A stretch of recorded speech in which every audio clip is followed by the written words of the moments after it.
Joining us now is Greycroft founder Alan Patricof. Great to see you. I know you've been following this regulation story. So now Cantor, Lena Khan at the FTC, and Tim Wu, who's a Council of Economic Advisors, also pretty critical of big tech and focused on regulation. Why do you think investors don't seem concerned? I have to admit it honestly defies logic.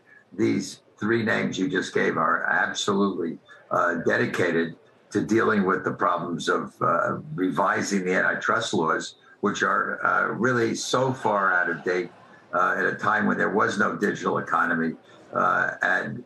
If you look at each of the companies that they're looking at, which are primarily Alphabet, namely Google, Facebook, Amazon, and Apple, they are all, in any sense of the word, monopolies in their area.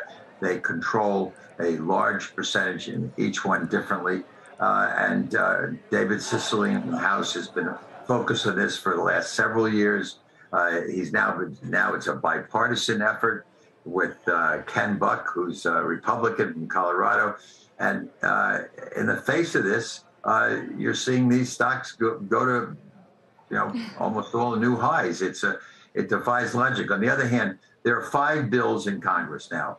At some point, I know it's going to take time, that there is a headwind, or I should say, let's put it away, a tailwind in favor of some kind of legislation that is going to go through Congress and does have bipartisan support. The major issue is data. It's the same, honestly, in some respects, it's the same thing that China is dealing with in their try to get around these the companies, because they have similar kind of antitrust monopoly laws that they're focusing on now. Yeah, just no Congress, I guess, and no parties. But Alan, Facebook and Amazon have already asked Lena Khan to recuse herself from their investigations. Now you've got this DOJ Cantor who's been involved with Google in the past and could potentially recuse themselves. Investors keep asking, what is the likelihood that we actually get some legislation that would threaten their business that would also get bipartisan support? I think it's unlikely that they will recuse themselves. They are professional people, and just because they are experts in this area doesn't mean, you can't just remove all experts regardless of where their positions are. I think we have seen enough in Congress to know that everything takes a long time. There'll be amendments. There'll be some restrictions applied if there are any changes made. But the antitrust laws, the Clayton Act, the Sherman Act, are so far out of date that there has to be some revision of these laws.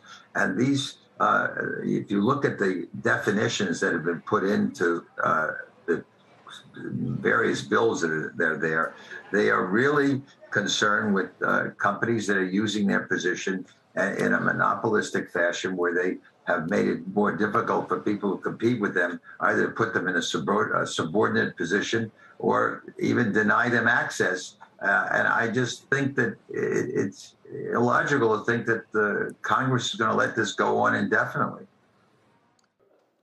Shepard Smith here. Thanks for watching CNBC on YouTube.